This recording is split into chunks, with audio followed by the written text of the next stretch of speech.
What is going on in my house? I screamed with all the strength my lungs could muster. My heart was pounding so hard I felt like it would burst right out of my chest.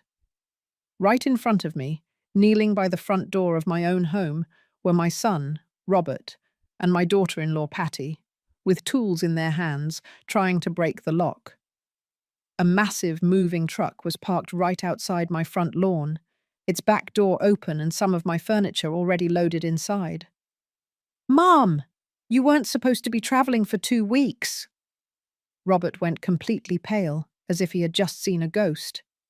The tools fell from his hands with a metallic clatter that echoed in the afternoon silence. "Mother-in-law, we just wanted to—" Patty stammered, her eyes darting nervously between the truck and me, desperately searching for some believable excuse. But let me tell you how I got to this moment. Let me tell you how a simple change of plans became the most painful revelation of my life. My name is Rosemary Baker. I am 67 years old, and I have been a widow for 5 years.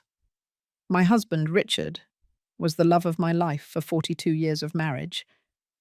When he passed away, I thought I would never again feel that kind of deep, soul-crushing pain. I was wrong, because the pain I felt that afternoon, watching my only son try to rob me, was different. It was a betrayal that cut deeper than anything else. That morning had started like any other.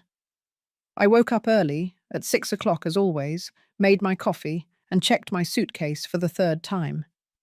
I had been planning this trip for months. My younger sister, who lives in Seattle, Washington, had insisted I come visit. "Rosemary, you need to get out of that house. You need a distraction, something different," she would tell me over the phone every week. And she was right. Since Richard died, I had barely left this house that we built together, where we raised Robert, where we celebrated birthdays and Christmases, where we lived a whole life. Every corner held a memory, every room told a story. The cab arrived promptly at 8 o'clock in the morning. I took one last look at my home, locked the door, and put the set of keys in my purse. Robert knew I was leaving. I had told him about the trip 2 weeks ago. He had even come to visit the day before to say goodbye and wish me a safe journey. Now I understand that visit had a completely different purpose. The airport in Newark, New Jersey was crowded as usual. I checked in, went through security, and sat in the waiting area with my favorite book. My flight was scheduled to leave at 11 o'clock in the morning. But at 10:30, a voice announced over the loudspeakers that our flight had been cancelled due to technical issues with the aircraft. They offered to rebook us for the next day, but something inside me just said, "Go back home." I can't explain exactly what it was. Maybe a mother's intuition. Maybe the instinct of a woman who has lived long enough to feel when something is not right. But I decided not to wait. I grabbed my suitcase, left the airport, and called another cab to take me back home. The ride back took 40 minutes. I looked out the window, watching the familiar streets of my town pass by, thinking that maybe I could try to take the flight the next day. Or maybe it was a sign that I shouldn't travel at all. Richard always said I was too superstitious, but he also believed in signs of destiny. When the cab turned onto my street, something immediately caught my attention. There was a large truck parked right outside my house. It was one of those moving trucks that you rent by the day. My first reaction was to think that maybe a neighbor was moving, but as I got closer, my stomach twisted. The truck was parked exactly in front of my driveway, and the back door was open. I paid the cab driver and got out of the car with my suitcase, feeling like every step weighed more heavily. My legs were trembling slightly. Something was terribly wrong. I could feel it in every fiber of my being. I walked slowly up the entrance path, and that's when I saw them. My son Robert, my only son, the child I raised, who I fed, who I hugged when he had nightmares, was kneeling at my door with a tool in his hand. And next to him, his wife Patty, holding a screwdriver, both completely focused on breaking the lock on my house. For a second, my mind couldn't process what I was seeing. I just stood there, paralyzed, observing a scene that looked straight out of a nightmare. Behind them, inside the truck, I could see some of my furniture. I recognized my antique side table, the one I had inherited from my mother. I recognized the dining room chairs that Richard and I bought on our 10th anniversary. It was then that I screamed, "What are you doing in my house?" Robert dropped the tools and stood up so fast he almost lost his balance. His face went from shock to panic in a matter of seconds. Patty stood frozen, the screwdriver still in her hand, her mouth opening and closing without making a sound. "Mom, you weren't supposed to be traveling for 2 weeks," Robert stammered, and I could see the sweat forming on his forehead even though it wasn't hot out. "My flight was cancelled," I said, my voice shaking from a mixture of shock, disbelief, and a rage that was starting to boil inside me. "But that doesn't answer my question. What the heck are you doing trying to break into my house?" "Mother-in-law, we just wanted to—" Patty tried to speak, but the words got stuck in her throat. "You just wanted what?" My voice went up an octave. "You just wanted to break in and rob me?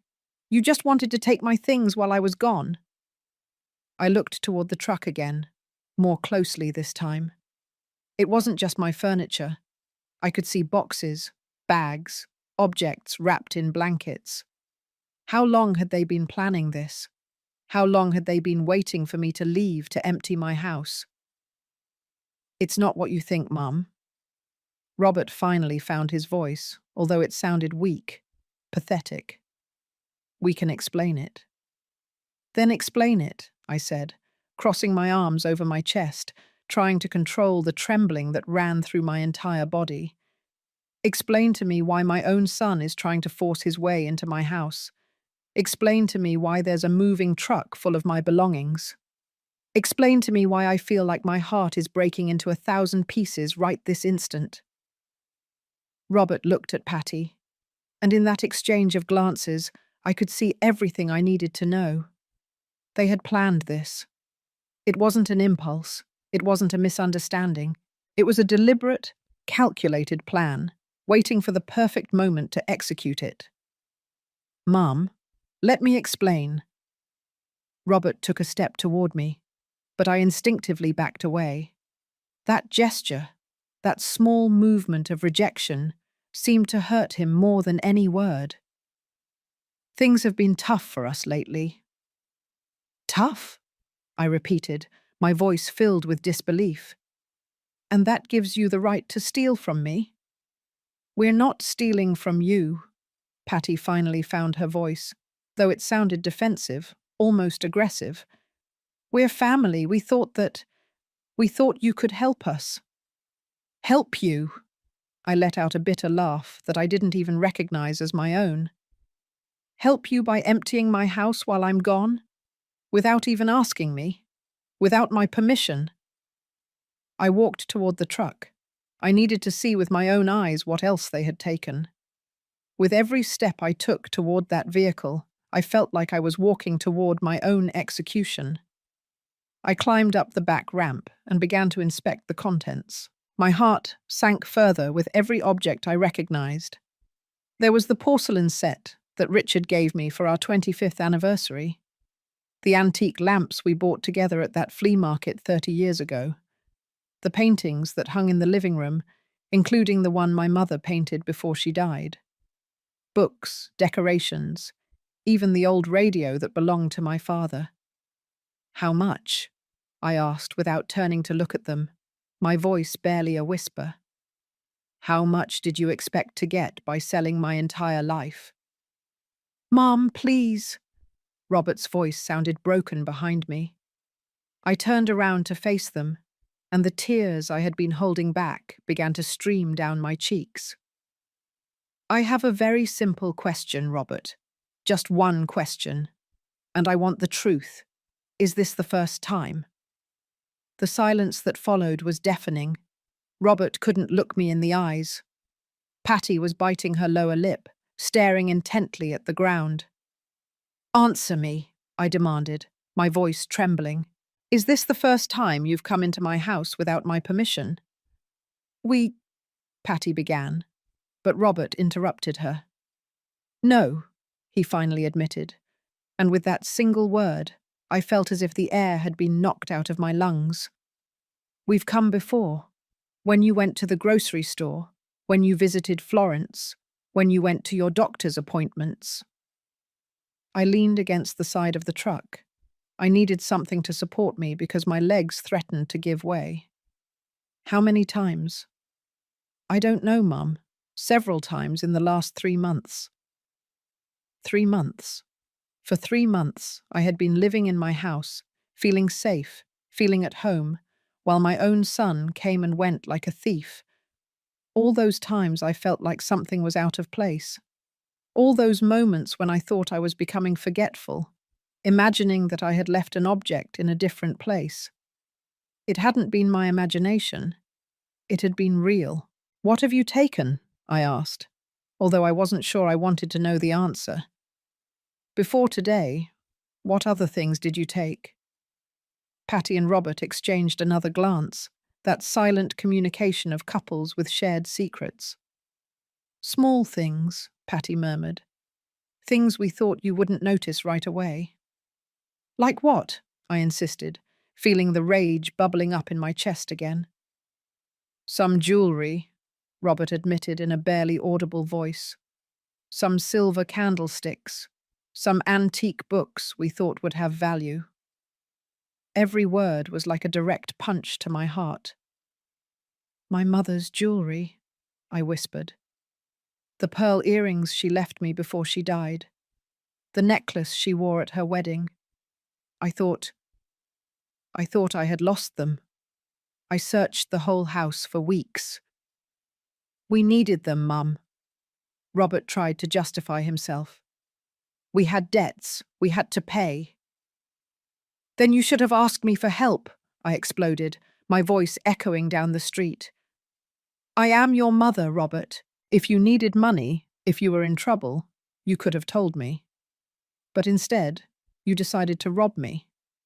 You decided to betray my trust in the worst possible way." "We knew you didn't have much money," Patty intervened, her voice taking on a defensive tone again. "You always say your pension barely covers things, that you have to watch every dollar." "And that gives you the right to decide for me?" I shouted. "That gives you the right to break into my house like thieves and take whatever you want." I got off the truck and walked toward the door of my house. I needed to go inside. I needed to see what else had been violated, what else had been touched by hands I thought loved me. I took out my keys with trembling hands and opened the door. The inside of my house looked normal at first glance, but when you look closely, when you know every corner of your home, you can see the absences. I could see the empty spaces where my things used to be. The shelf where I kept my grandmother's collection of crystal figurines was empty. The cabinet where Richard kept his collection of antique watches had its doors open and the shelves bare. I walked toward my bedroom as if in a trance. Robert and Patty followed me at a distance, not daring to get too close. I opened the drawer of my dresser, the drawer where I kept my most precious treasures. It was practically empty. "The locket," I said, my voice sounding hollow, dead. "The gold locket that Richard gave me for our last anniversary together. It has pictures of the two of us, from when we were young. Where is it?" Silence. "Where is it?" I shouted, turning toward them with a fury I had never felt before. "We sold it," Patty admitted in a low voice. 2 weeks ago. We needed to pay the rent, or we were going to be evicted." I felt as if my heart had been ripped from my chest. That locket was the most precious thing I owned. It was Richard's last gift, the last physical piece of our love that I could hold in my hands. And they had sold it. They had sold it as if it were any worthless, unimportant object. "How much?" I asked, my voice shaking with contained rage. "How much did you get for it?" $200, Robert whispered. $200. They had sold 42 years of marriage, of memories, of love, for $200 miserable dollars. I sat down on the edge of my bed, because if I didn't, I knew I would completely collapse. The tears were falling freely now, and I wasn't trying to stop them. Robert approached, tried to put his hand on my shoulder, but I pushed him away violently. "Don't touch me," I said in an icy voice. "Don't you dare touch me." "Mum, I'm so sorry," Robert sobbed. "We didn't want it to come to this. We thought if you were gone for 2 weeks, we could take enough things to solve our problems, and you would never have to find out." "And then what?" I asked, looking him directly in the eyes. "Then what, Robert? When I came back from my trip and noticed my house was empty, what were you going to tell me? That there was a robbery? Were you going to lie to my face while I mourned the loss of everything I loved?" He didn't answer, because there was no answer that could justify what they had done. "Who else did you sell my things to?" I continued. I needed to know everything. I needed to know the complete magnitude of this betrayal. "Where is my mother's jewelry? Richard's watches? My grandmother's crystal collection?" "There's a pawn shop on 7th Street, Patty spoke, her voice small. "We took most of the things there. Some we sold online, in those buy and sell groups." "And the money?" I asked. "What did you spend the money on that you got from selling my memories?" "We had debts," Robert began to explain. "The credit card was maxed out. We owed 3 months' rent. The car was about to be repossessed. We had collectors calling us every day, threatening to sue us." "And you never thought to ask me for help?" I repeated, feeling how disbelief mixed with pain. "It never occurred to you to come to me, your mother, and tell me the truth?" Robert ran his hands over his face, and I could see that he was crying too. But his tears didn't move me like before. I could no longer feel compassion for someone who had violated my trust in such a profound and deliberate way. "We were ashamed," he finally admitted. "Ashamed to admit that we had failed, that we couldn't handle our own finances, that we were sinking in debt."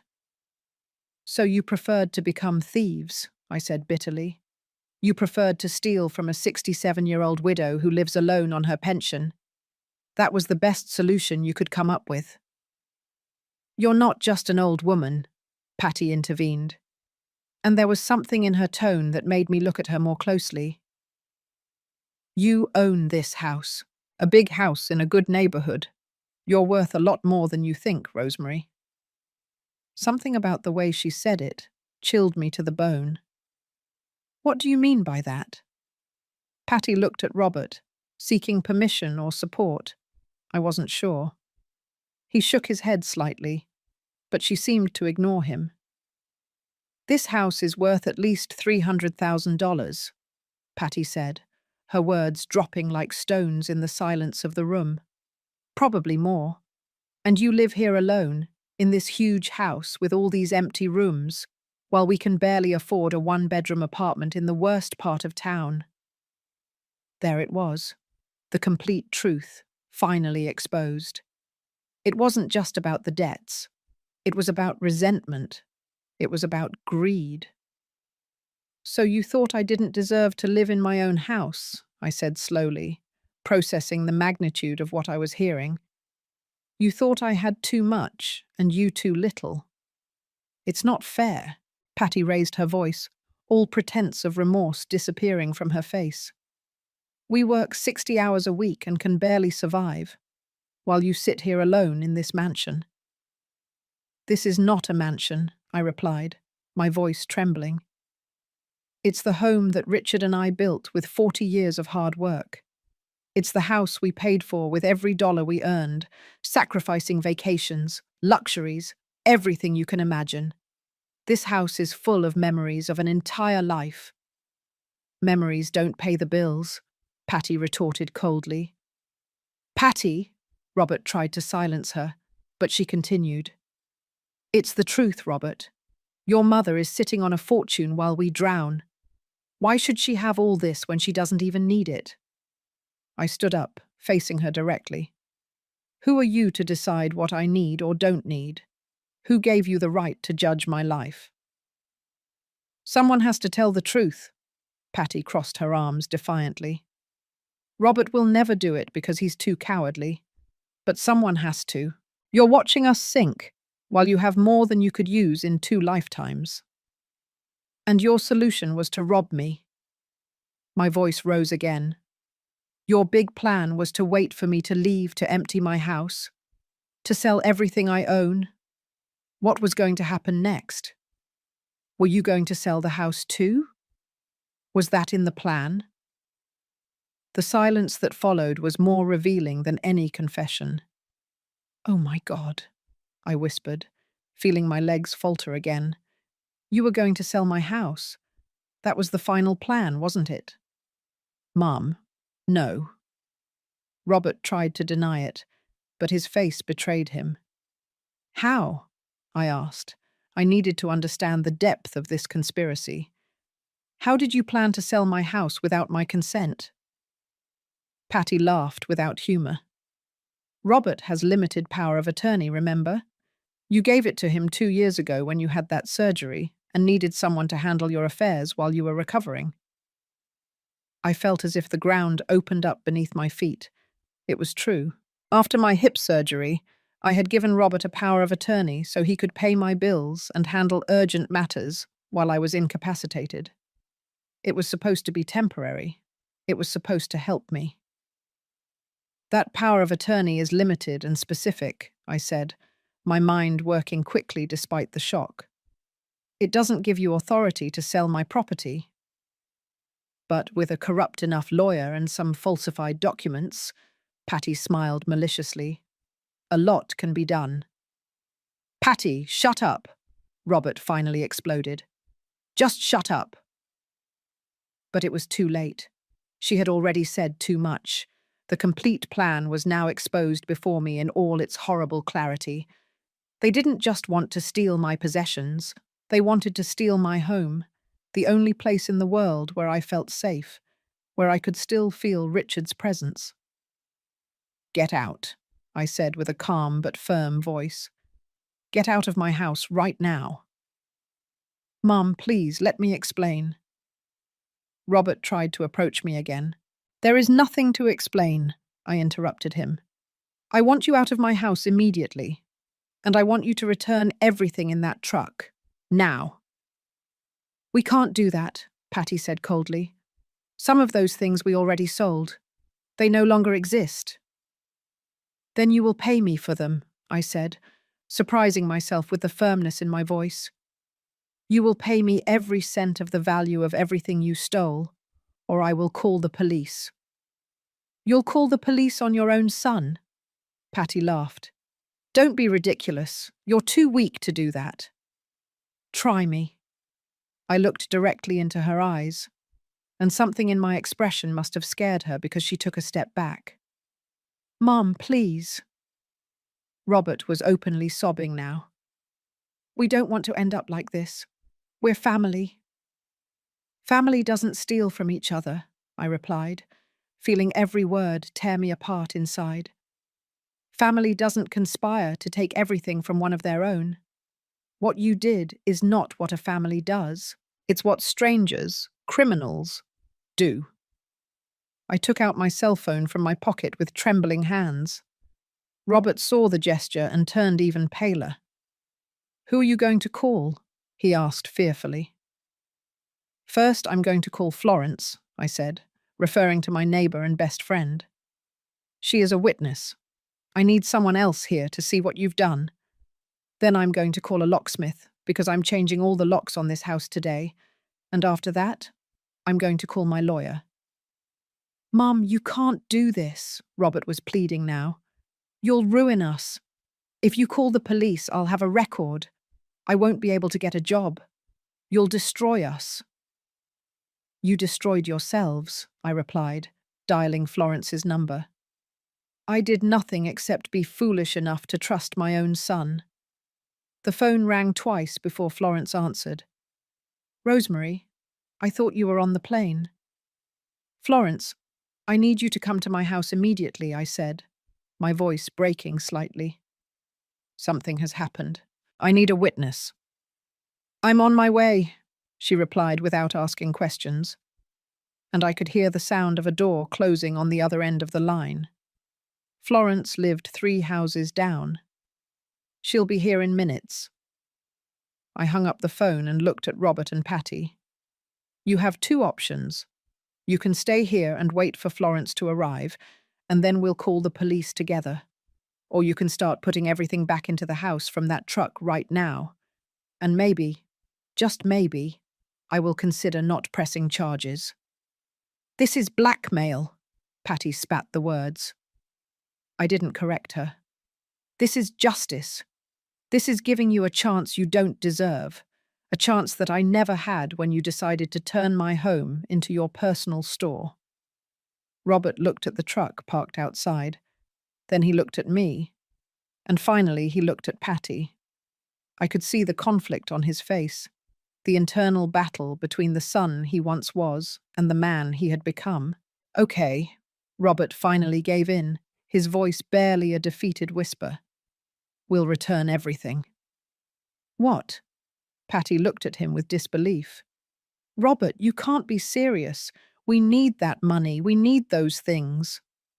Enough, Patty. Robert ran his hands over his face, looking exhausted and defeated. This went too far, much farther than it should have gone. I can't believe you're giving up like this. Patty looked at him with contempt. I knew you were weak, but this… I'm not weak, Robert interrupted her, his voice taking on a tone I had never heard before. I'm a thief. I'm someone who betrayed his own mother.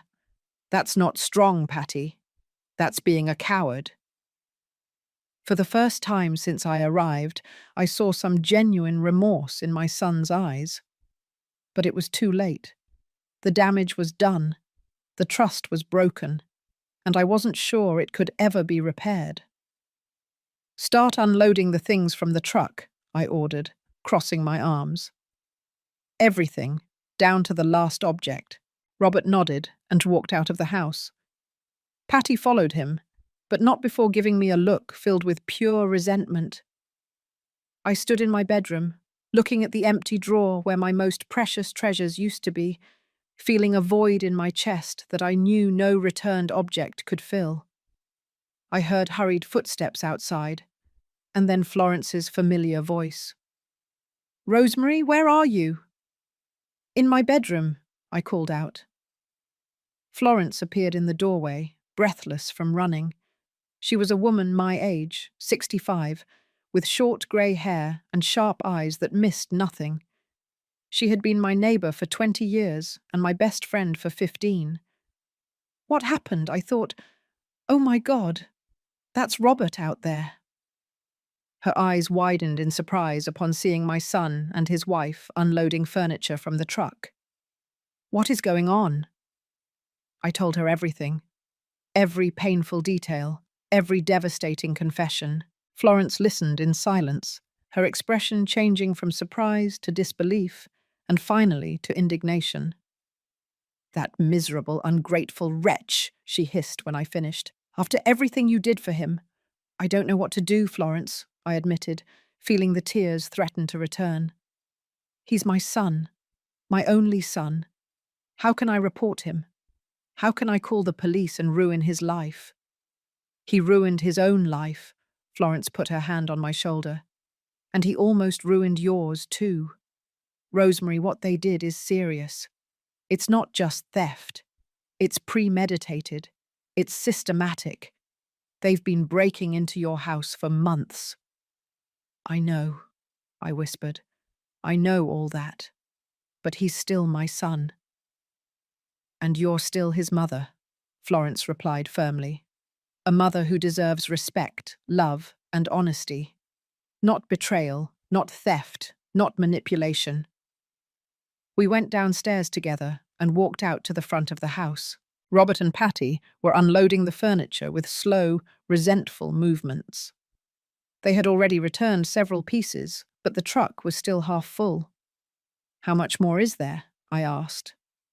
"A lot," Robert replied without looking me in the eyes. "It took us all morning to load it."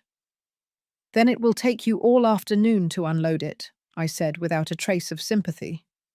"I want every single thing returned to its exact place. Every piece of furniture, every box, every object." Florence stayed with me, a silent but supportive presence. We watched as Robert and Patty worked, sweating under the afternoon sun. The neighbors started to come out, curious about the truck and the unusual activity. I could see the looks, the whispered conversations, the speculations. Mrs. Miller from next door cautiously approached. "Rosemary, is everything okay? I thought you were traveling." "The trip was cancelled," I replied briefly, not wanting to go into detail. "Oh, what a shame. Well, if you need anything." She let the offer hang in the air before retreating, clearly sensing that there was more to the story, but not daring to ask directly. 2 hours passed. The sun was beginning to set on the horizon when the truck was finally empty. I went inside the house to inspect, with Florence following close behind me. The furniture was back, but everything felt different.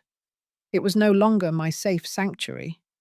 Now it was a place that had been violated, invaded, profaned. "A lot is still missing," I said, looking at the empty spaces that still remained.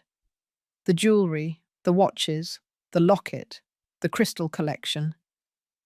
"We sold them," Robert admitted, entering behind us. "We can't give them back because we don't have them anymore." "Then you will give me a list," I said with a firm voice. "A complete list of everything you sold, where you sold it, when, and for how much. And you will pay me the true value of each object, not the pennies you probably got at the pawn shop." "We don't have that money," Patty protested. "We told you we're broke." "Then you will get the money," I replied coldly. "You will get extra jobs. You will do whatever is necessary. But you will pay me every cent." "And if we can't?" Patty challenged me. "Then I will press charges," I said simply. "I have a witness now." I pointed to Florence. "I have evidence of attempted breaking and entering. I have your confession recorded." I lifted my cell phone and watched as both of them paled upon realizing that I had been recording the entire conversation since Florence arrived. "That's cheating," Patty accused. "No, Patty," Florence intervened with an icy voice. "That's smart. It's protecting yourself from people who clearly have no scruples." Robert sank onto the sofa, looking completely defeated. "How long do we have?" "You have 1 month," I decided in the moment. 1 month to get the money and return the value of everything you stole. If not, I will go to the police with everything I have." "1 month is not enough," Patty protested. "The debts we have total more than $15,000, and that's not counting what we owe you." "That is not my problem," I said, and every word hurt, because I knew I was closing a door, possibly forever. "You had 3 months to steal from me. You have 1 month to compensate me." "You're cruel," Patty spat the words. I didn't correct her. "I'm fair, something you clearly don't understand." I took out my phone again and dialed another number.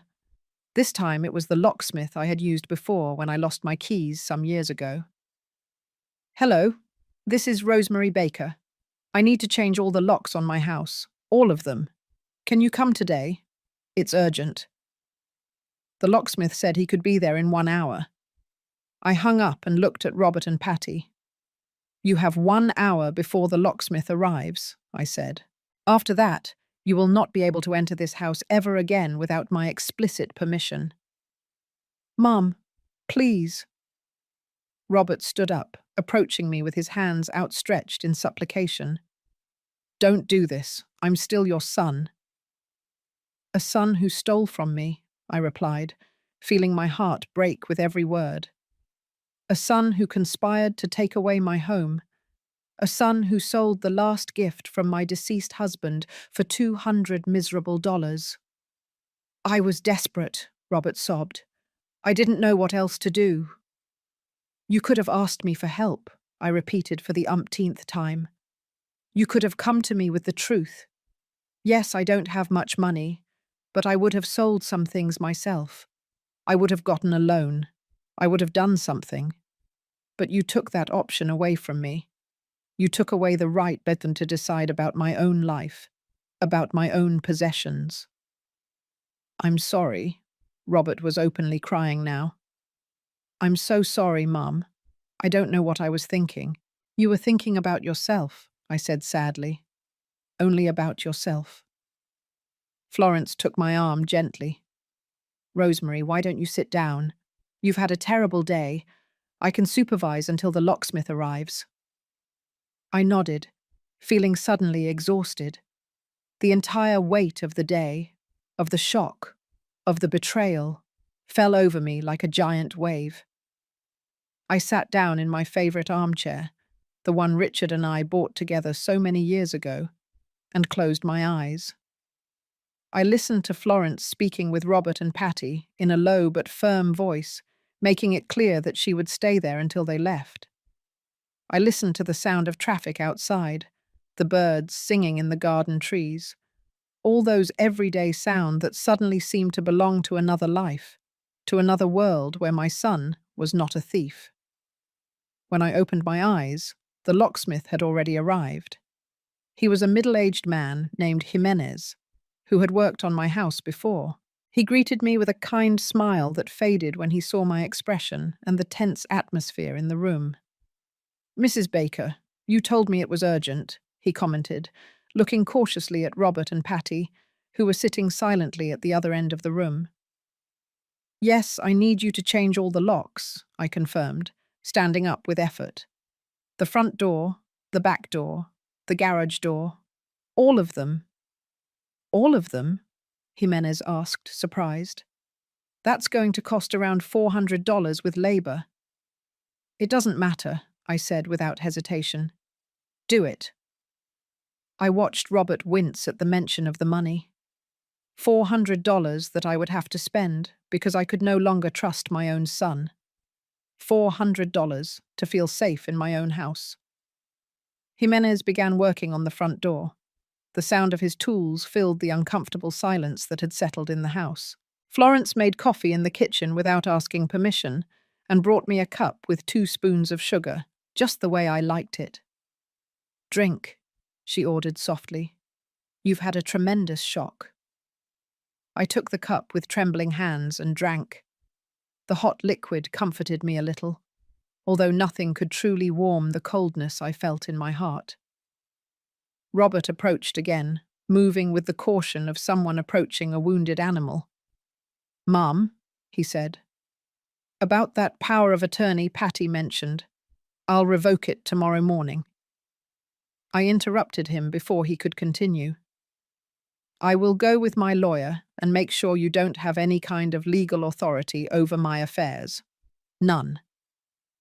Mum, please, it wasn't my intention to misuse it, he tried to explain. It was Patty who suggested we could. Don't blame your wife, I cut him off again. You made the decision.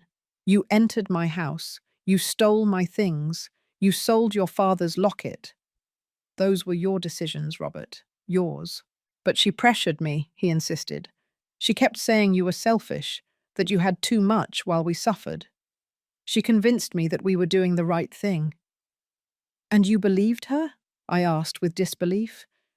Did you really believe that stealing from your widowed mother was the right thing to do? Robert didn't answer, but his silence was answer enough. Patty stood up abruptly. I'm not going to stand here and listen to you blame me for everything. Robert is an adult. He made his own decisions. You're right, I agreed, surprising her. He is an adult who made terrible decisions. But you encouraged him, you manipulated him, You pushed him to betray his own mother. I didn't manipulate him, Patty protested. I just opened his eyes to reality. The reality that his mother lives like a queen while her son can barely pay the rent. Like a queen, I repeated, feeling the rage bubbling up in my chest again. I live like a queen. I cook my own meals because I can't afford to eat out. I wear the same clothes for years because I can't buy new ones. I clip coupons and wait for sales to buy groceries. That's living like a queen. You have a $300,000 house, Patty retorted. A house that I paid for over 30 years with the sweat of my brow and my husband's, I replied with a trembling voice. A house that I am not going to sell or mortgage because it is the only thing I have left of my life with Richard. It is my home, my sanctuary, my refuge. It's a wasted investment, Patty said coldly. Maybe for you, I said. For me, it's my life. Jimenez finished with the first lock and began with the back door. Every sound of his work was like a nail in the coffin of my relationship with my son. Every new lock was one more barrier between us. And what happens now? Robert asked in a small voice. You just cut us out of your life. I don't know, I admitted honestly. I need time. I need space. I need to process all of this. Time until when? He insisted. A week? A month? A year? I don't know, Robert, I repeated, feeling the weariness down to my bones. I don't have the answers right now. I just know that I can't look at you without feeling this betrayal that is consuming me inside. We're your family, Charles, he said desperately. And you treated me worse than a stranger, I replied. You treated me like a target, like a source of easy money, not like a mother, not like a person. Florence reappeared with more coffee, this time also bringing some water for me. Rosemary, do you want them to leave now? I can ask them to wait outside while the locksmith finishes. I looked at Robert and Patty. My son looked destroyed, his eyes red and swollen from crying so much. Patty looked resentful but defeated, knowing she had lost this battle. Part of me wanted to throw them out immediately, never to see them again. But another part, the part that was still a mother despite everything, wanted to hug him and tell him that everything would be okay. But I couldn't do that. Not yet. Maybe never. They can stay until the locksmith finishes, I finally decided. But after that, I want you to leave. And don't come back without calling first. If you show up here unannounced, I will call the police. You would call the police on your own son? Robert asked with disbelief. After today, I no longer know what you are capable of, I replied with brutal honesty. So yes, I would call the police if necessary to protect myself. Those words seemed to hit him harder than anything else I had said. He sank back onto the sofa, his head in his hands, sobbing silently. Jimenez worked for another hour. He changed 3 locks in total and handed me a complete set of new keys. He also offered to install additional security deadbolts, but I declined. I had spent enough money for one day. Mrs. Baker, if you ever need to change the locks again or have any security issues, don't hesitate to call me, Jimenez said when he finished, putting away his tools. He gave me his card and a compassionate look that suggested he had understood more of the situation than I would have liked. I paid him in cash, money I had saved for emergencies. I never imagined that an emergency would be protecting myself from my own son. After Jimenez left, I turned to Robert and Patty. It's time for you to go. Robert stood up slowly, like a man walking toward his execution. Mum, can I at least give you a hug? Can I at least say goodbye properly? I looked at my son, the child I had raised, the baby I had held in my arms, the teenager I had helped with homework, the young man I had watched marry with hope and love. And I felt nothing. a void where there used to be unconditional love. No, I said simply. Right now, I can't bear for you to touch me. I saw the pain in his eyes, and a small, cruel part of me was glad. I wanted him to feel even a fraction of the pain I was feeling. I understand, Robert whispered. Mum, I'm sorry. I'm sorry for everything. I know those words mean nothing now, but I'm saying them anyway. You're right, I said with a hollow voice. They mean nothing. Patty didn't say anything. She simply grabbed her purse and walked toward the door. Robert followed her after one last look at me, a look full of regret and despair. Remember what I told you before you leave. You have 1 month to get the money and return what you stole from me. If not, I will go to the police with everything. The recording, Florence's testimony, everything. We'll get it, Robert promised, although his voice lacked conviction. And then they left. I heard the sound of their footsteps fading away, the engine of the moving truck starting, the vehicle driving away down the street. And then, for the first time, all day there was silence. Florence closed the door and slid the deadbolt of the new lock. The sound was definitive, final. Rosemary, she said softly, coming to sit next to me. You're okay? No, I admitted. And finally, I allowed the tears to flow freely. I am not okay at all. Florence hugged me while I cried. I cried for the lost innocence, for the broken trust, for the relationship that might never be repaired. I cried for the son I thought I had, and for the man he had truly become. I cried for Richard, wishing he were here, wishing he could tell me what to do. Let it all out, Florence murmured, stroking my hair like a mother would. Cry all you need to. You've earned it. I don't know how long we stayed like that. The sun had completely set when I finally pulled away from her, my eyes swollen and my throat sore from sobbing so much. Florence brought me a tissue and a glass of cold water. Thank you, I whispered, drinking the water slowly. Thank you for being here. I don't know what I would have done without you. You don't have to thank me, Florence replied firmly. That's what friends do. True friends. That word, true, resonated in my mind. True friends. True family. What did those words really mean? I had thought family was sacred, that blood was thicker than water, that a son would always be a son. But today had taught me that family could betray you as deeply as any stranger, maybe more deeply because you trusted them in a way you would never trust anyone else. You need to eat something, Florence said, getting up from the sofa. I bet you haven't eaten all day. She was right.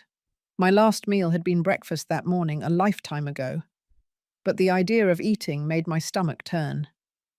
I'm not hungry, I protested weakly. I don't care. Florence was already in the kitchen, opening the refrigerator. You're going to eat, even if I have to shove it in your mouth myself. You've had a tremendous shock, and you need to keep up your strength. She prepared me a simple sandwich and a hot soup she found in the pantry. She forced me to eat while she sat across from me, watching me like a hawk. Every bite was difficult to swallow, but I did it because I knew she was right. I needed to maintain my strength for what would come next. So now what? Florence asked when I finished eating. What's your plan? Tomorrow I'll go see my lawyer, I said, having thought about this during the last few minutes. I need to revoke that power of attorney immediately. After that, I need to make a complete inventory of everything they stole from me and estimate its real value. I can help you with that, Florence offered. I have a good memory for details. I remember a lot of the things you had. Thank you, I said, feeling a wave of gratitude toward this woman who had shown up without asking questions. who had stayed by my side throughout the horrible day. I also need to decide if I'm really going to press charges if they don't pay me. You have doubts? Florence asked with surprise. He's my son, Florence, I sighed. I know what he did. I know he has no excuse. But he's still my son. How do I send my own son to jail? You wouldn't be sending him, Florence replied gently but firmly. He sent himself with his actions. You're just protecting your rights, your property, your safety. I know it in my head, I admitted, but my heart says he's my baby, the child I raised, who I fed, who I cared for when he was sick. That child grew up, Florence said softly. And the man he became made decisions that have consequences. You can't protect him from the consequences of his own actions forever, Rosemary. Sometimes love means letting people face what they've done. Her words made sense, but that didn't make them any easier to accept. Florence stayed with me late that night. We went through every room of the house together, making notes of what had been returned and what was still missing. The list of lost objects was devastating. My mother's jewelry, valued at least $5,000. Richard's antique watches, which had been appraised at $3,000 a few years ago. My grandmother's crystal collection, irreplaceable but probably valued at about $2,000. And the locket, my precious locket, which was priceless to me but which they had sold for $200 miserable. You're looking at a debt of at least $15,000, Florence calculated, reviewing our notes. And that's being conservative with the estimates. Some of these things could be worth much more. They will never have that money, I said with certainty. They already said they have debts of $15,000. How are they going to get another $15,000 in 1 month? Then you will go to the police, Florence said simply, as if it were the most obvious thing in the world. Then I will go to the police, I repeated, tasting the words in my mouth. They sounded strange, wrong, as if I were speaking a foreign language. That night, after Florence finally went home, I stayed awake for hours. The house felt different. Every creak made me jump. Every shadow seemed threatening. This place, which had been my sanctuary for decades, now felt like a violated, unsafe space. I got up and checked all the locks 3 times, then 4 times, then 5. I knew it was irrational, that the locks were new and secure, that Robert and Patty no longer had keys. But I couldn't stop. The fear had settled in my bones in a way I couldn't shake. Finally, around 3 o'clock in the morning, I fell asleep on the sofa with all the lights on, unable to bear the idea of sleeping in my bedroom, where much of the confrontation had occurred. I woke up with the sun streaming through the windows and my body sore from sleeping in an uncomfortable position. For a blessed moment, I didn't remember anything. Then everything came flooding back, like a cold wave, and I had to take several deep breaths to keep from crying again. I forced myself to get up, make coffee, and follow a normal routine, even though nothing was normal. I called my lawyer, Gilbert, as soon as his office opened at 9 o'clock in the morning. "Mrs. Baker, what a surprise," he said with his professional but kind voice. "How can I help you?" "I need an urgent appointment," I said, trying to keep my voice steady. "I need to revoke a power of attorney and possibly discuss filing criminal charges." There was a pause on the other end of the line. "Criminal charges? Is everything all right?" "No, nothing is all right," I admitted. "But I prefer to discuss it in person." "Can I see you this afternoon at 2 o'clock?" he offered. "Perfect," I accepted. "I'll be there." I spent the next few hours preparing for the meeting. I organized all my notes, the recording of the confrontation with Robert and Patty, the photos I had taken of the moving truck, and the objects being returned. Florence was right about being meticulous with the documentation. If this was going to reach the police, I needed solid evidence. At 1:30, I dressed in my best outfit, one that Richard always said made me look powerful and elegant. I needed to feel powerful today. I needed to feel that I still had control over something in my life. Gilbert's office was downtown, in an old but well-maintained building. I had known him for years. He had handled the sale of our first house, had helped with Richard's will, and had been a constant presence in the important legal moments of my life. His secretary showed me in immediately. Gilbert stood up from his desk when I entered, and his worried expression told me that something in my appearance revealed the trauma I had experienced. "Mrs. Baker, please sit down," he said, pointing to a comfortable chair across from his desk. Are you all right?" "No," I said honestly, sitting down. "I'm not all right, but I need your help to sort this out." And then I told him everything, every painful detail of that horrible day. Gilbert listened without interrupting, taking occasional notes, his expression becoming more serious with each revelation. "This is serious, Mrs. Baker," he said when I finished. "Very serious. We're talking about theft, possible document forgery, conspiracy. Your son could face years in prison." "I know," I whispered. "Why do you think I'm so distraught?" "I understand your conflict," Gilbert said with compassion. "He's your son, but you also need to protect yourself. First, we will revoke that power of attorney immediately. I can prepare the documents today." "Thank you," I said with relief. "Second, we need to decide about the criminal charges," he continued. "You have solid evidence. The recording, your neighbor's testimony, the facts are clear. But once you file the charges, there's no turning back. The legal process will take its course." "I gave them 1 month," I explained. 1 month to return the value of what they stole." Gilbert nodded thoughtfully, folding his hands on his desk. 1 month is reasonable, considering the circumstances. But we need to formalize this. It can't just be a verbal agreement. We need a legal document that clearly sets out the terms. "What kind of document?" I asked, relieved to have someone who knew how to handle this professionally. "I will prepare a restitution agreement," Gilbert explained. "It will detail every stolen item, its estimated value, and the total amount they must return. It will also include a specific deadline, 30 days from signing, and the consequences if they fail to comply, which would be the immediate filing of criminal charges." "They would have to sign it?" I asked. "Yes," he confirmed. "And we'll need them to do it before a notary. That makes it legally binding.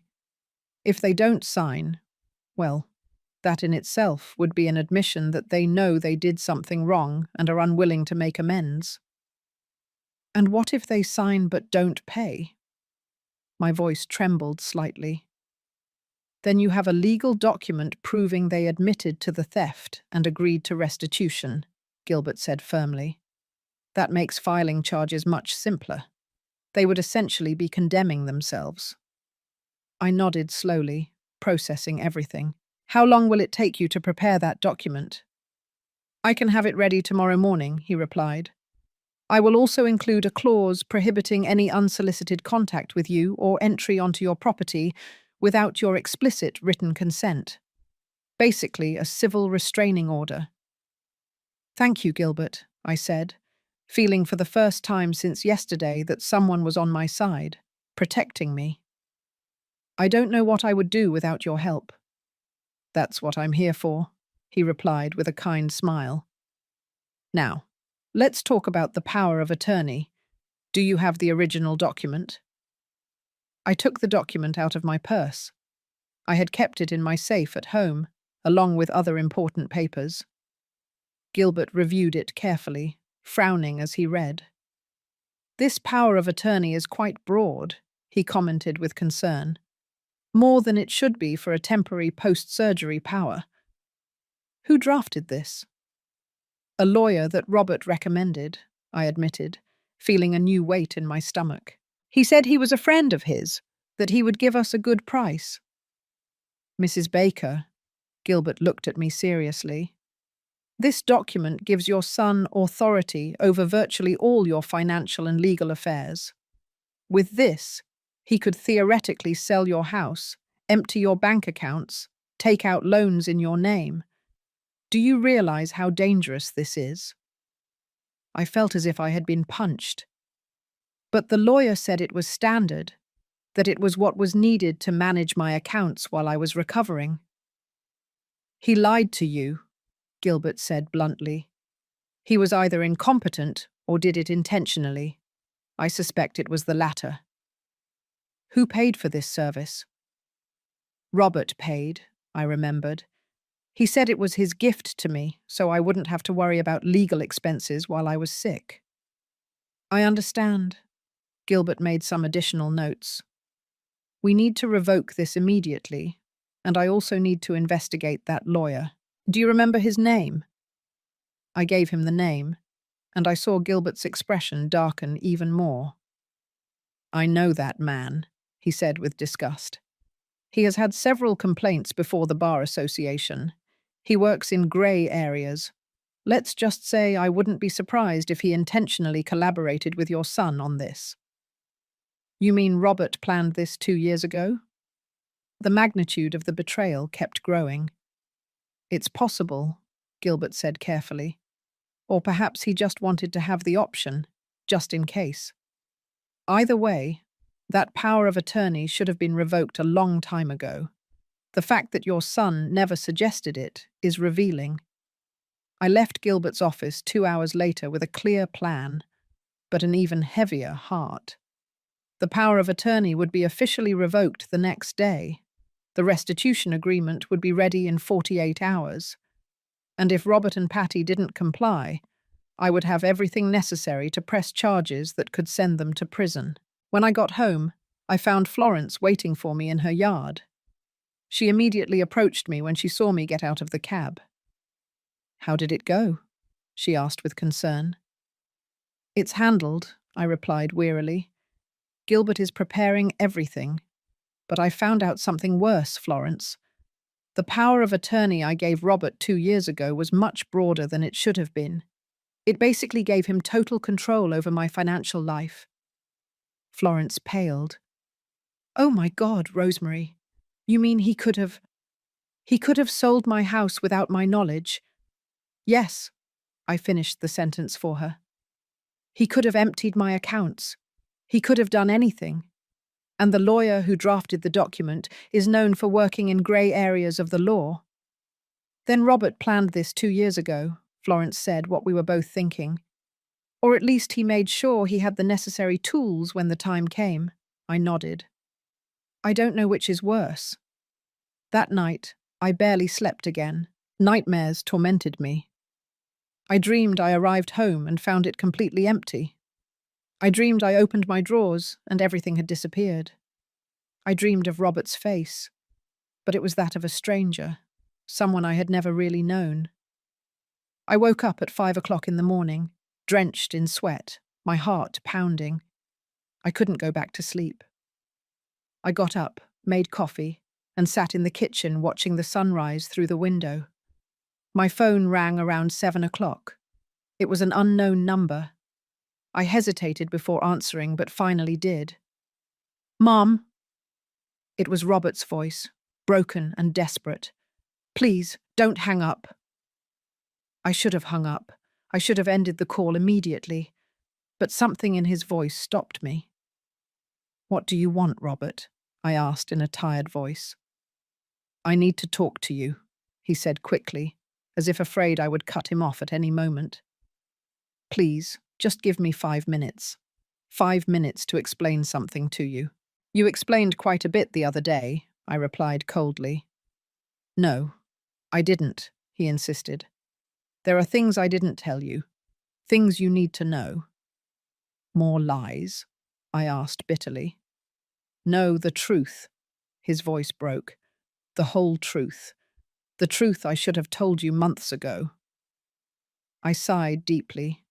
Against my better judgment, Against all the warnings in my head, I said, "You have 5 minutes. Talk." I heard him take a deep breath on the other end of the line. "I lost my job 8 months ago. Not 3 months ago, like I told you. 8 months ago, I was laid off due to a company restructuring." My hand gripped the phone tighter. "And why didn't you tell me?"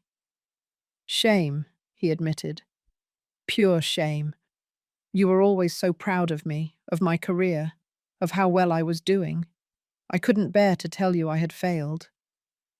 "Losing a job is not failing, Robert," I said, feeling a mixture of frustration and pain. "It's something that happens to people. You could have told me."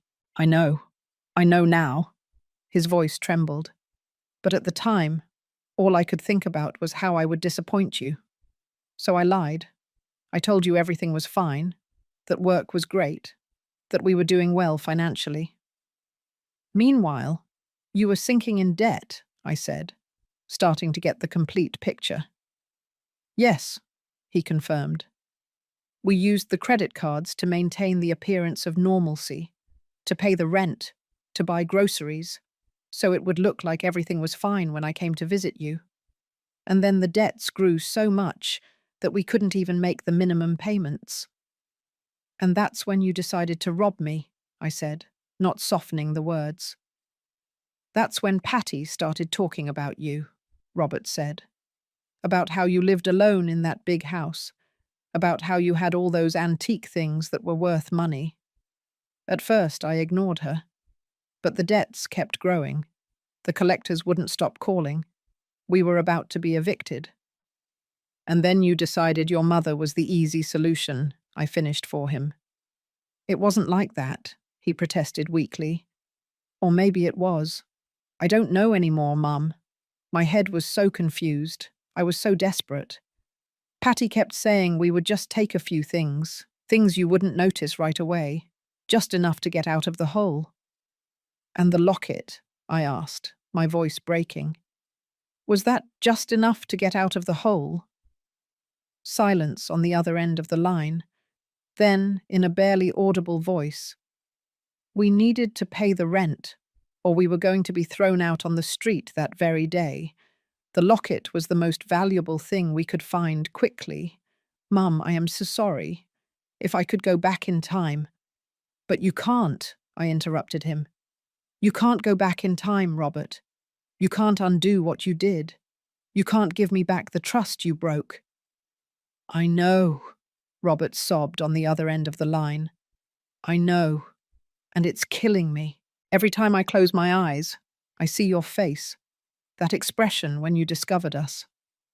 I had never seen so much pain in your eyes, Mum. And to know that I caused that pain." "Why are you calling me Robert?" I asked, interrupting his monologue of self-pity. "What do you really want?" "I want you to know that Patty and I are separating," he said. And those words took me completely by surprise. "What?" was all I could say. "After we left your house the other day, we had a terrible fight," he explained. "The worst of our marriage. I told her we never should have done what we did, that it was unforgivable. She said I was weak, that I was pathetic for feeling guilty. She said you had more than you needed, and that there was nothing wrong with taking what was due to us." "Due to you?" I repeated with disbelief. "Nothing in my house was due to you, Robert. Nothing in my house belonged to you." "Exactly what I told her," he continued. "And she insisted that we were family, that family shares everything, that your house practically should be ours too. That's when I realized something terrible, Mum." "What?" I asked, though I wasn't sure I wanted to know the answer. "That she never really loved me." His voice completely broke. "She loved me for what I could give her, for the security I provided, for the future possibilities. And when I lost my job and could no longer maintain that image, she started looking for other ways to get what she wanted. And I was stupid and desperate enough to go along with it." I felt a strange mixture of emotions. Part of me wanted to comfort my son, tell him everything would be okay. But another part, the part that was still bleeding from the betrayal, remained cold and distant. "That doesn't excuse what you did," I finally said carefully. "Patty may have suggested the idea, but you made the decision. You entered my house. You took my things. You sold your father's locket." "You're right," he admitted. "And I'm going to make things right, Mum. I got a job yesterday. It's not much. Just a warehouse job, night shift. But it pays $11 an hour. And I also got a second job during the day at a gas station. Between the two jobs, I can make about $2,500 a month." I did quick mental calculations.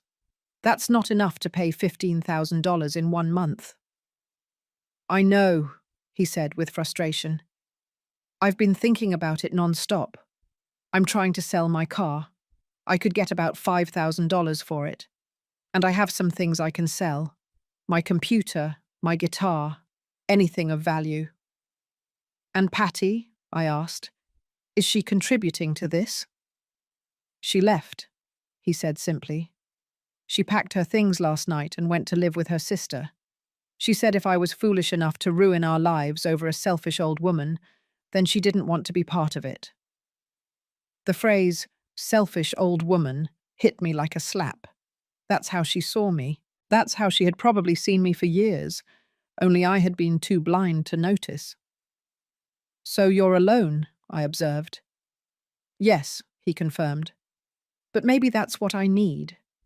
Maybe I've needed to be alone for a long time to discover who I really am, without someone else telling me what to think or what to do." "Robert, I appreciate you calling me and telling me all this," I said carefully. "But that doesn't change the situation. My lawyer is preparing a restitution agreement. You will have to sign it before a notary. And if you can't pay the full amount in 1 month, I will have to press charges." "I understand," he said with a resigned voice. "And I accept it. Whatever you decide to do, Mum, I accept it. I deserve it." "It's not about what you deserve," I replied, feeling the weariness in every word. "It's about protecting myself, ensuring that this never happens again." "It will never happen again," he promised vehemently. "I swear it on Dad's memory. I will never do anything like that again." The mention of Richard cut through me like a knife. "Don't swear on your father," I said with a trembling voice. "Don't bring that man into this. He would be devastated if he knew what you did." "I know," Robert sobbed. "And that's what hurts the most, knowing that I disappointed not only my mother, but also my father's memory." We ended the call shortly after. There wasn't much more to say. Robert promised to be available to sign the agreement when it was ready. I promised nothing. I couldn't promise forgiveness. I couldn't promise a repaired relationship. I could only promise that I would think about everything he had said. 2 days later, Gilbert called me to say that the agreement was ready. Robert came to his office that afternoon, looking haggard and exhausted. He had deep bags under his eyes, as if he hadn't slept in days. He had lost weight. His clothes were loose on him. "Hi, Mum," he said when he saw me, his voice barely a whisper. "Robert," I replied with a brief nod. Gilbert had us sit down and explained the terms of the agreement. Robert listened in silence, nodding occasionally. When Gilbert finished, Robert signed without asking questions, without trying to negotiate. His signature trembled slightly on the paper. "I understand I probably won't be able to pay everything in 1 month," he said after signing. "But I want you to know that I'm going to try with everything I have.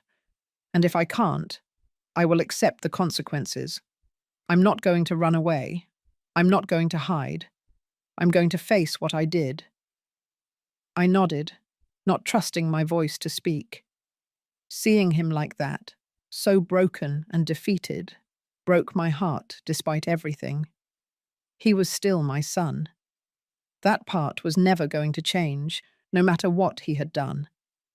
The following weeks were the hardest of my life. Every day I woke up feeling the weight of the decision I would have to make. Robert called me weekly to report his progress. He had sold his car for $4,000. He had sold his computer, his guitar, his television, everything he had of value. He had gotten a third job on weekends. He was working almost 80 hours a week, barely sleeping. "I've collected $8,000, he informed me in the third week. "I know it's not enough, but I'm trying, Mum.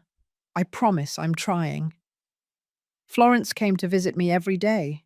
She brought me food, forced me to go for walks, and kept me sane.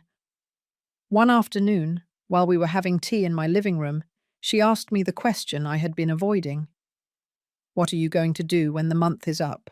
she asked directly. "I don't know," I admitted. "Honestly, I don't know, Florence. I see how hard he's working. I see that he is genuinely repentant. But that doesn't change what he did." "No, it doesn't change it," Florence agreed. "But you have to decide what is more important to you, justice or family." "Why can't I have both?" I asked with frustration. "Maybe you can," Florence said thoughtfully, "but probably not in the way you expect. Justice doesn't always come from the courts, Rosemary. Sometimes it comes in other ways." Her words gave me a lot to think about. I spent the nights awake, wrestling with my conscience. I thought about Richard. What would he advise me to do? He had always been softer than me, more forgiving, but he had also been firm about boundaries and consequences. One week before the deadline expired, Robert appeared at my door. He had called first, asking permission to visit. When I opened the door, I barely recognized him. He had lost at least 15 pounds. His face was gaunt, with deep lines of fatigue and stress. "Come in," I said, stepping aside. He entered cautiously, like a frightened animal. He sat down on the edge of the sofa, his hands clasped between his knees. "I have $10,000, he said without preamble. "I know it's not enough. I'm missing 5,000. I've tried everything, Mum. I've worked until I thought I would collapse. I've sold everything I owned. I even tried to get a loan, but without a stable job and with my credit history ruined, no bank would give me anything." "Robert," I began, but he raised his hand. "Let me finish, please," he pleaded. "I know the agreement says that if I don't pay the full amount, you will press charges. And I understand that. I accept it. But before you do, I need to tell you something." "I'm listening," I said softly. "These last 30 days have been the worst of my life," he began, his voice trembling. "But they have also been the most revealing. Working all those jobs, living alone, having time to think about what I did, about who I had become. I realized something, Mum." "What?" I asked. "I realized that I lost my way a long time ago," Robert continued, tears running down his cheeks. "Dad died, and I didn't know how to handle it. Instead of talking to you, instead of processing my pain, I just buried it. I focused on work, on pretending everything was fine, on being the strong man I thought I should be." I felt my own throat close up. We hadn't really talked about Richard's death, not the way we should have. We had both suffered in silence, each trying to protect the other. "And then I met Patty," he continued. "And she was so confident, so determined. She made me feel like I could be strong again. But what I was really doing was letting someone else make decisions for me, letting someone else tell me who I should be." "Robert, we all make mistakes in relationships," I said softly. "That doesn't justify—" "I know," he interrupted me. "I'm not trying to justify anything. I'm just trying to explain how I got to the point where I thought stealing from my own mother was an acceptable option. I had lost my moral compass, Mom. I had lost sight of who I really was. He wiped his tears with the back of his hand, a gesture so familiar from when he was a child that I felt a sharp pain in my chest. These 30 days of working non-stop, living with almost nothing, facing what I did, it was like waking up from a nightmare, he said. And I realized something else. I realized that what I regret most is not that you discovered me. It's that I did it in the first place. It's that I betrayed everything Dad taught me, everything you taught me about honesty and integrity. What do you expect me to do with this, Robert? I asked, my voice breaking. What do you expect me to say? Nothing, he replied, surprising me. I don't expect your forgiveness. I don't expect you to forget what I did.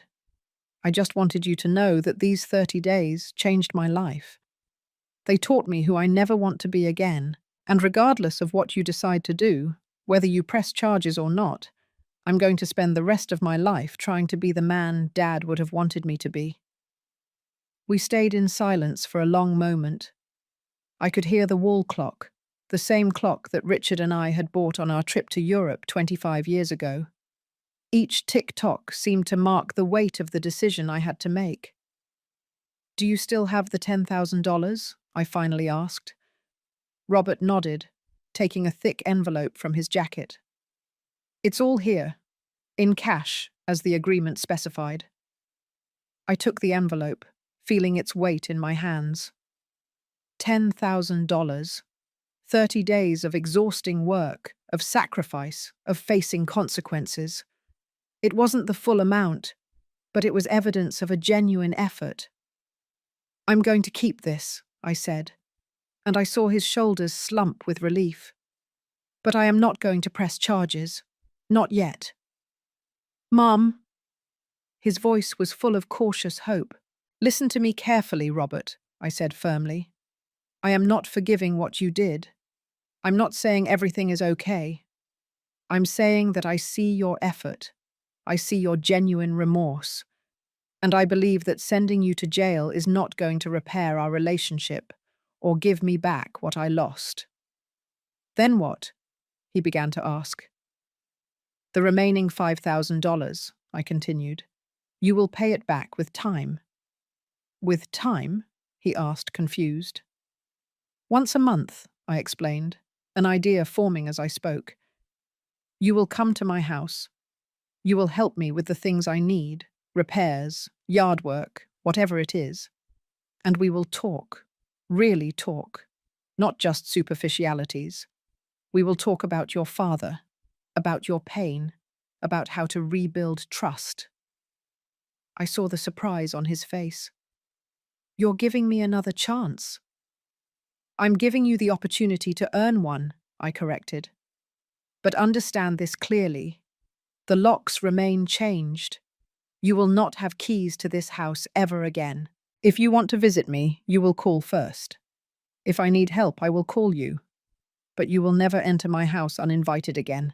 Understood? Understood, he nodded vigorously. Mum, I promise I won't disappoint you again. I hope so, I said, feeling the weight of years fall off my shoulders. Because this is your last chance, Robert. If you betray my trust again in any way, there will be no more conversations. I will press charges immediately. I won't do it, he promised. I swear it on Dad's memory, on everything sacred. I will not fail you again. This time, when he mentioned Richard, it didn't hurt as much, because I could imagine my husband approving of this decision. He always believed in second chances. He always believed in redemption. But he also believed in consequences and clear boundaries. Robert stayed for a little longer. We had coffee together, something we hadn't done in months. The conversation was awkward at first, full of pauses and tense silences. But gradually, we started talking about real things. He talked about how hard it had been to lose his father, about how he had felt he had to be strong for me when he was actually broken too. I talked about my own loneliness, about how every day in this big house reminded me of what I had lost. "We should have had these conversations 5 years ago," I finally said. "Yes," he said. "Better late than never." When he left that night, I hugged him for the first time since the day of the confrontation. It wasn't like before.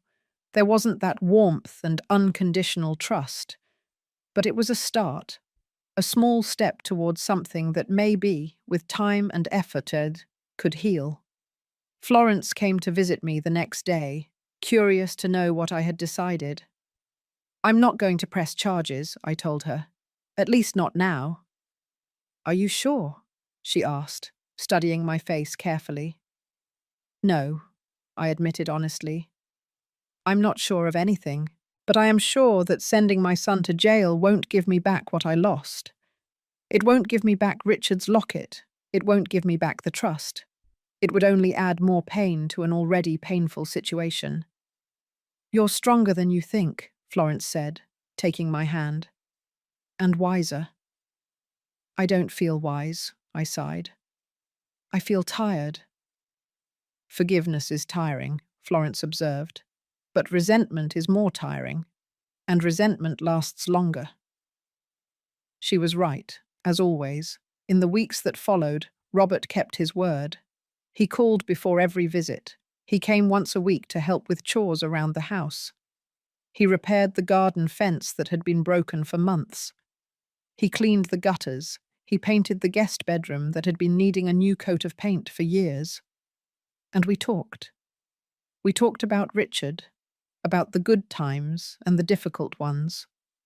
We talked about his childhood, about the memories we shared. Slowly, very slowly, we began to rebuild something. It wasn't what we had before. That was lost forever. But it was something new, something built on honesty and clear boundaries instead of assumptions and blind trust. Months later, as I sat in my living room one quiet afternoon, I realized that the house felt different. It no longer felt violated or unsafe. It felt like my home again, but a home I now protected with greater care. The new locks were not just metal and mechanisms. They were symbols of healthy boundaries, of necessary protection. I thought about everything I had lost: my mother's jewelry, Richard's watches, the precious locket. I would never get them back. That pain would always remain. But I had also gained something. I had gained the knowledge of my own strength. I had learned that love does not mean allowing yourself to be hurt. I had learned that forgiving does not mean forgetting or pretending that nothing happened. I got up and walked to the front door, running my hand over the new lock. I remembered the words Florence had said months ago, words that now resonated with deep truth in my heart. "Not every closed door is rancor," I whispered to myself. "Some are protection." I closed my eyes and could feel Richard's presence around me, in every corner of this house we built together. And I knew, with a deep certainty, that he would be proud of me. Not for forgiving our son, necessarily, but for protecting myself first, for setting boundaries, for knowing that true love includes respect, and respect requires boundaries. Outside, the sun was beginning to set, painting the sky with shades of orange and pink. It was the end of a day, but also the beginning of something new, a new way of living, more cautious perhaps, but also more conscious, stronger, more mine. And for the first time in a long time, I felt at peace.